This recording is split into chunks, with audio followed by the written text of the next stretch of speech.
Bismillahirrahmanirrahim. Uhayyikum jami'an bitahiyatil islami khalidah. Assalamualaikum warahmatullahi wabarakatuh.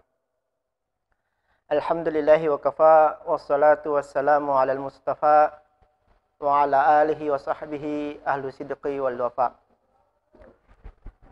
Insan madani yang dirahmati Allah subhanahu wa ta'ala, puji syukur kehadirat Allah di sore hari ini kita bisa berkumpul kembali dalam kajian madani kita yang pada kesempatan kali ini kita akan sama-sama mengkaji kitab Fiqh Sunnah yang ditulis oleh Syekh Said Sabiq. Semoga apa yang sedang kita kerjakan ini tercatat sebagai ketaatan di mata Allah Subhanahu wa taala dan Allah juga memudahkan bagi kita untuk melakukan ketaatan-ketaatan yang lain. Salawat dan salam kehadiran junjungan kita Rasulullah Muhammad sallallahu alaihi wasallam. Semoga dengan salawat yang kita sampaikan kita bisa mendapatkan syafaat beliau nantinya di hari kiamat. Insan madani yang dirahmati Allah Subhanahu wa taala, pada pertemuan perdana kita di sore hari ini di kajian kitab Fiqh Sunnah kita akan masuk pada bab pertama dalam kitab Fiqh Sunnah yang ditulis oleh Syekh Said Sabiq, tema tentang tahara.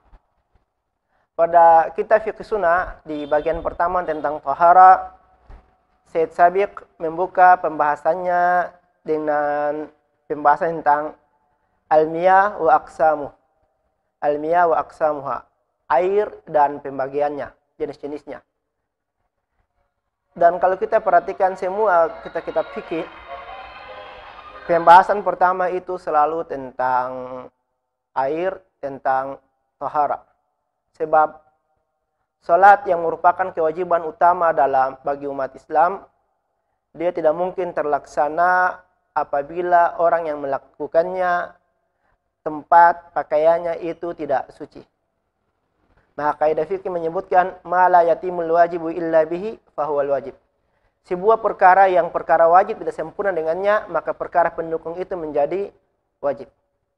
Olehnya itu, karena sholat adalah fardu ain, kewajiban tiap individu, ibadah yang paling utama, dan kita tidak mungkin bisa sholat kecuali dalam kondisi suci, maka mempelajari hal-hal yang membuat kita suci, dengannya kita bisa suci, sehingga kita bisa sholat adalah sesuatu yang wajib. Nah, pada bagian tentang bab pertama ini tentang air dan jenis-jenisnya, Said Sabiq membuka tentang kelompok pertama dari air, yaitu dikenal dengan al-ma'ul mutlak, air yang mutlak. Apa itu air mutlak? Al-mutlak adalah hukumnya annahu tahur, air yang tahur. Tahur itu air yang bahwa dia tahirun fi nafsihi, sifatnya itu suci, wa mutahhirun li ghairihi, dan dia juga bisa mensucikan yang lainnya.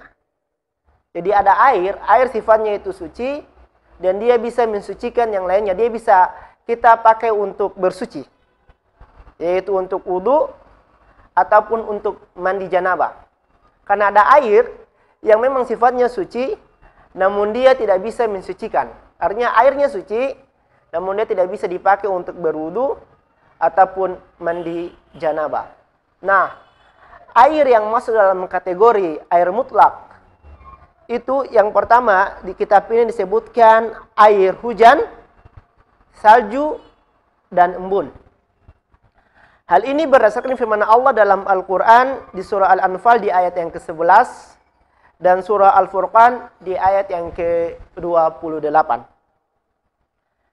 Di surah Al-Anfal ayat yang ke-11 Allah berfirman, "Wa yunazzilu 'alaikum minas sama' ma'an liyutahhirakum bih." Dan Allah menurunkan air dari langit, ma'an liyutahhirakum bih, yang fungsi air itu untuk mensucikan agar kalian bisa bersuci dengannya, yaitu air hujan. Ini dalil tentang air hujan masuk dalam kategori air mutlak. Kemudian beliau mengutip juga firman Allah di surah Al-Furqan di ayat yang ke-28. Wa anzalna minas sama'i ma'an tahura. Dan kami turunkan dari langit air yang tahura, air yang suci lagi mensucikan. Ya, ini dalil tentang bolehnya masuknya air hujan masuk dalam kategori air yang bisa kita pakai untuk berwudu dan mandi, atau disebut yang tadi itu air yang tahur. Ya. Baik itu air hujan yang langsung dia langsung turun, atau yang dia datang dia kena genteng, kena atap dulu baru kita tampung.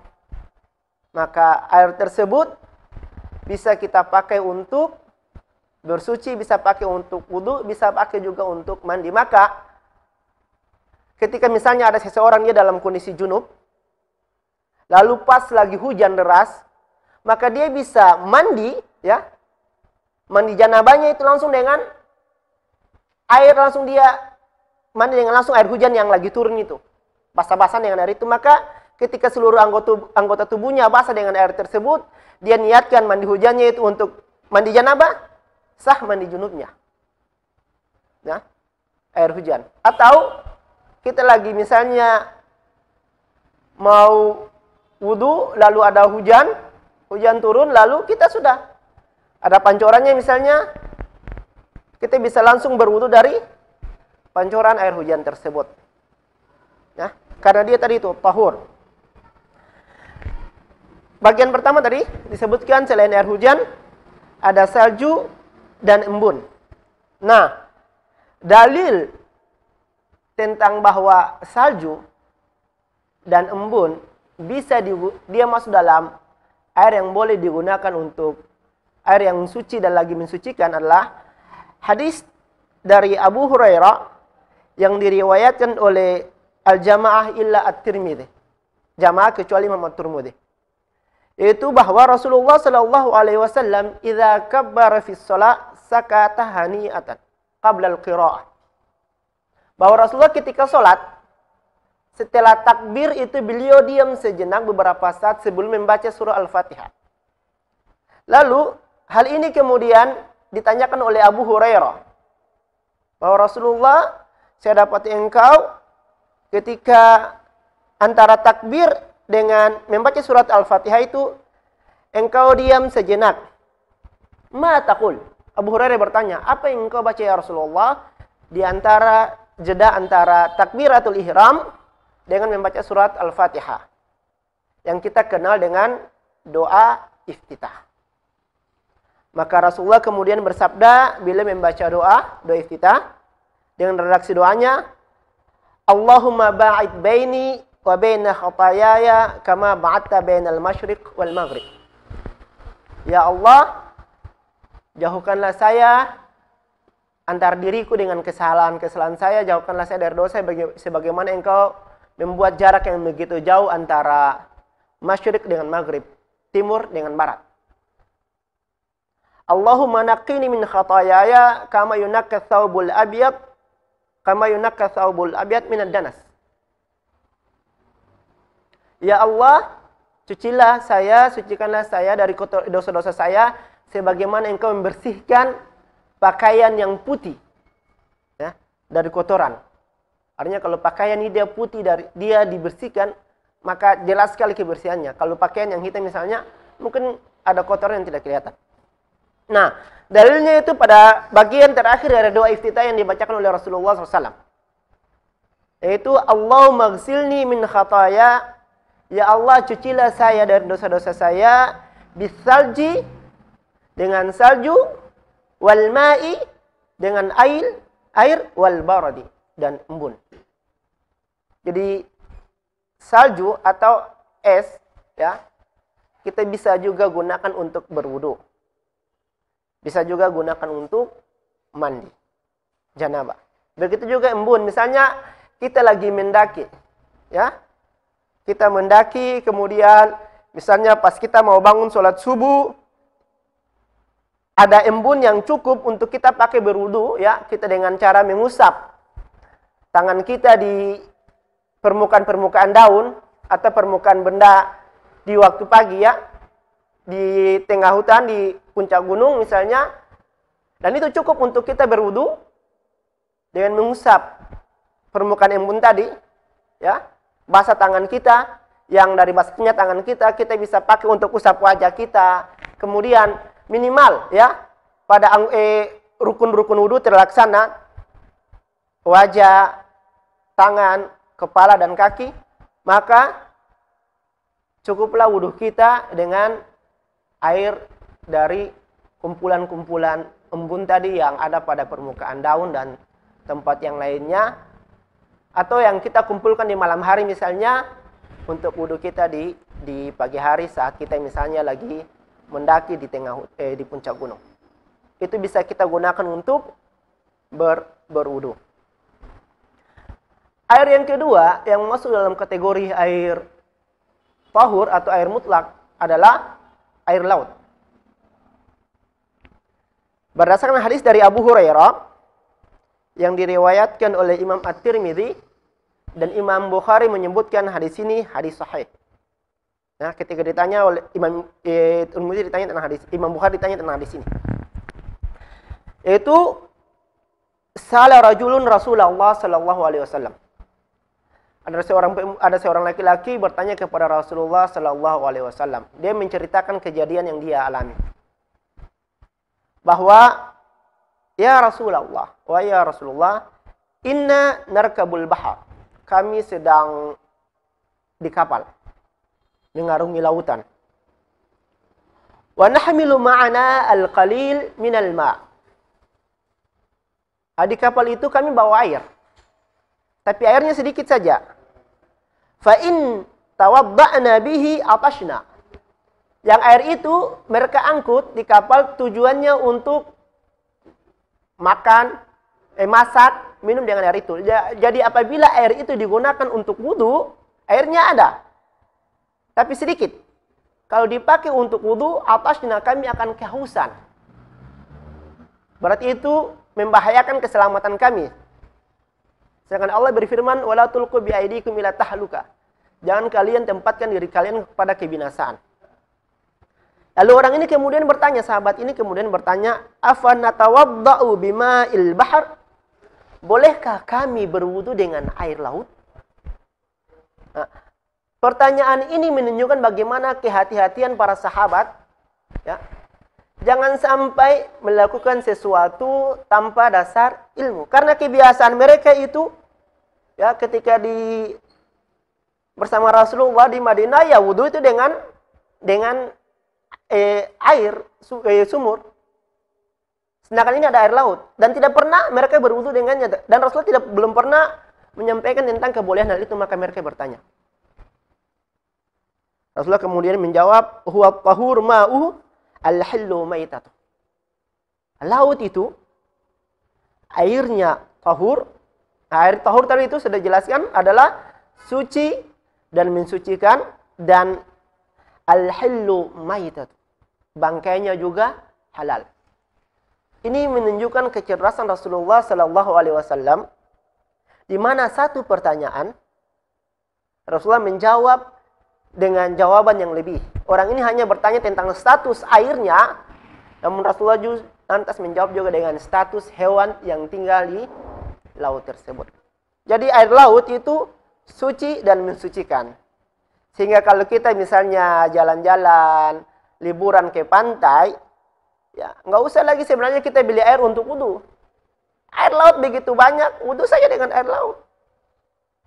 Ya, langsung wudhu dengannya sholat. Gitu. Ataupun tadi, seperti kasus yang pertama pada air hujan tadi, orang yang junub, ya ketika dia liburan misalnya, atau ada orang yang rumahnya dekat pantai misalnya, kita di daerah Maluku ini kan hampir semuanya tinggal dekat pantai, ya ketika dia junub, ya tinggal cebur aja ke laut, selesai. Ya, betapa Islam itu begitu mudah, dan jangan kita mempersulit sesuatu yang telah dimudahkan oleh agama ini. Nah, jadi air laut kita bisa pakai untuk mandi, kita juga bisa pakai untuk berwudu.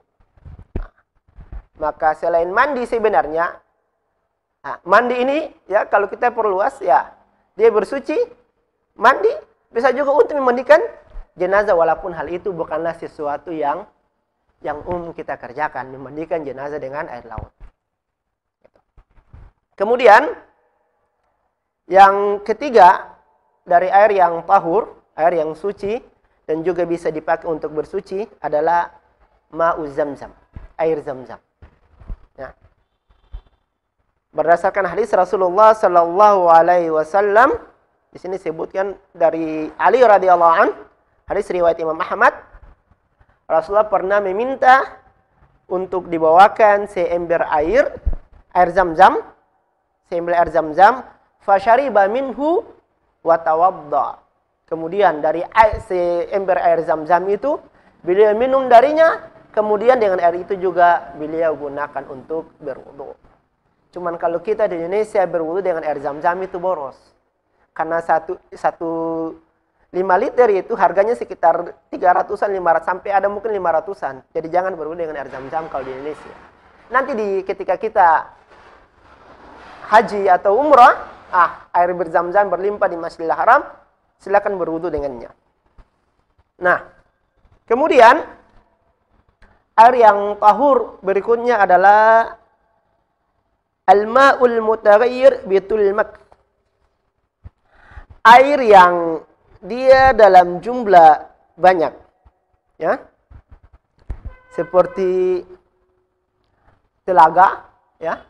Air danau yang dia tidak dalam jumlah banyak yang dia tidak berubah. Ya. Jadi air telaga misalnya, telaga kemudian jatuh di dalamnya itu ada daun dan lain sebagainya, ya, yang sifat airnya itu sudah seperti itu, maka dia itu juga suci.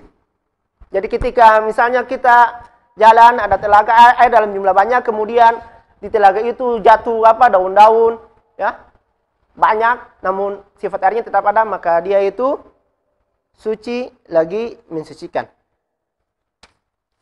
Lalu bentuk berikutnya, jenis berikutnya dari air yang dibahas di sini adalah al-ma'ul musta'amal. Air musta'amal adalah al-munfassal min a'dha'il mutawaddi wal mutaghassir. Air yang jatuh, ya, terpisah dari anggota orang yang berwudu atau mandi. Jadi ketika kita berwudu, misalnya kita wudu, lalu kita mengusap, mencuci muka kita. Lalu ada air yang jatuh dari wajah kita, ya. Atau air itu dia masih menempel tadi itu di tangan kita, ya. Airnya masih ada di tangan kita. Status air itu, air yang masih menempel di tangan kita tadi itu. Nah, itu dinamakan air musta'amal. Bahwa air itu adalah tahur kalma'il mutlaq. Dia statusnya sama seperti air mutlak tadi, air laut dan sebagainya tuh yang disebutkan sebelumnya. Di sini disebutkan oleh Said Sabiq karena walam yujad dalil yakhruju an tahuratihi. Tidak ditemukan dalil yang menyebutkan bahwa air musta'amal tadi itu telah hilang kesuciannya. Dan ada hadis dari Rabi binti Ma'ud tentang wudunya Rasulullah sallallahu alaihi wasallam. Rabi berkata, "Wa masaha ra'sahu bima baqiya min wudu'i fi yadihi." Yadai. Hadis riwayat Ahmad Abu Daud. Bahwa wa masaha ra'sahu. Rasulullah membasuh kepala beliau, ya, bima baqiya min wudu'i fi yadaihi, dari air yang sisa menempel di tangan beliau. Bagaimana hematnya Rasulullah dalam penggunaan air ketika berwudu. Ya. Jadi Rasulullah itu membasuh kepala beliau, ya. Jadi ketika beliau mencuci tangan sampai siku, mencuci tangan, air yang masih menempel di sini, yang menempel di tapak tangan beliau juga, beliau gunakan air yang ada di situ untuk membasuh kepala beliau. Ya. Jadi tidak lagi, kalau kita kan biasa wudu, ya selesai tangan misalnya, kita tak ada lagi untuk kepala kita, untuk membasuh kepala kita. Rasulullah tidak. Ya.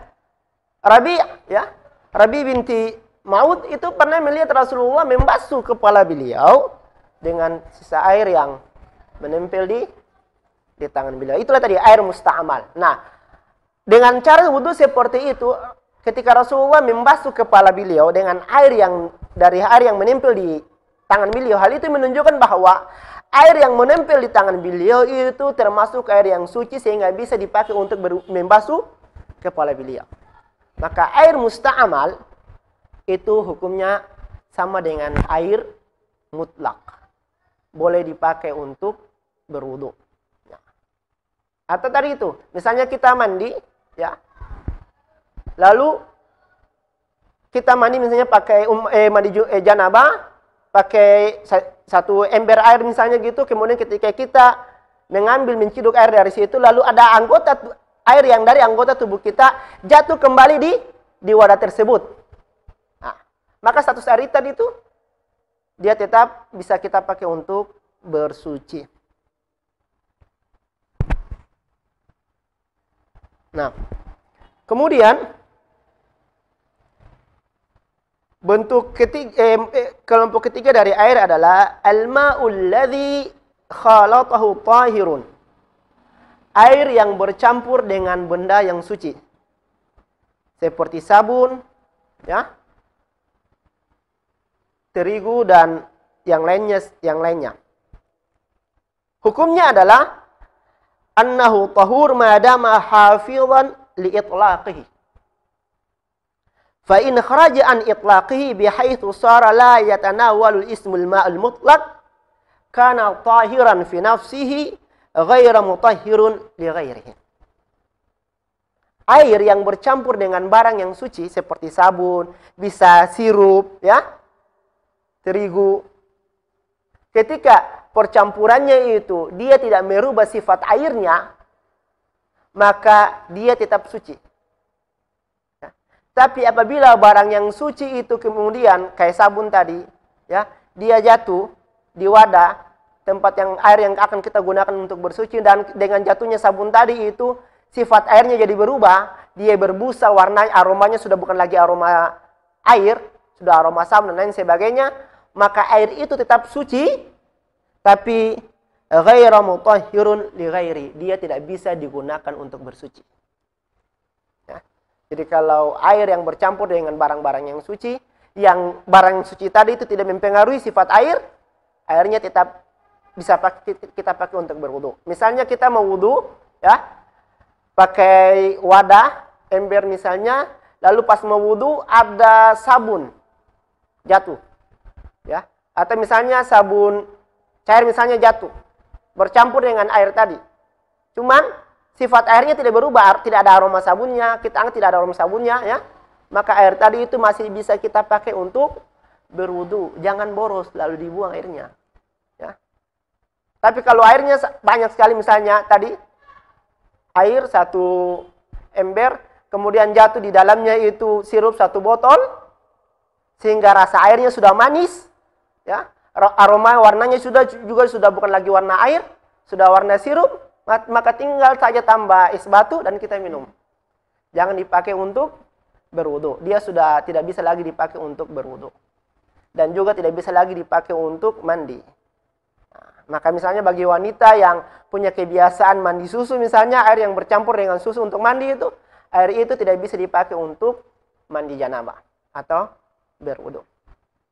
Dan terakhir, ya, al-ma'ul ladzi laqathun najasah. Air yang najis jatuh padanya. Kondisi air ini dia dalam dua kondisi. Yang pertama, an taghayyara an-najasa ta'amuhu aw lanuhu aw rihu. Apabila najis jatuh padanya, yang dengan jatuhnya najis tersebut berubah warna, aroma, dan rasa air tersebut,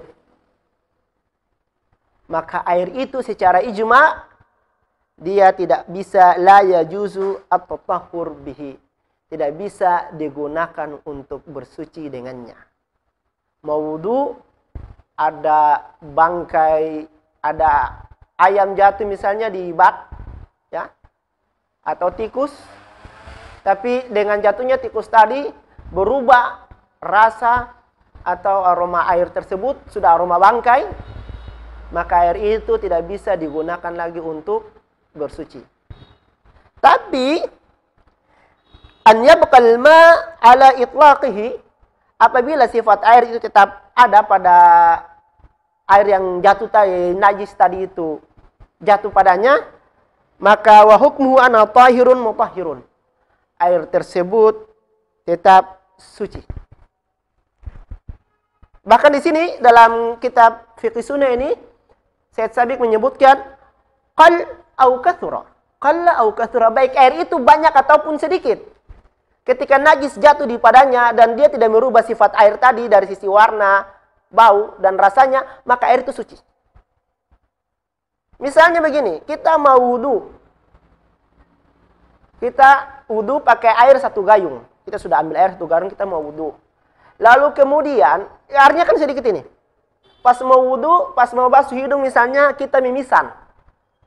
Lalu ada darah dari hidung kita yang jatuh menetes di air tersebut.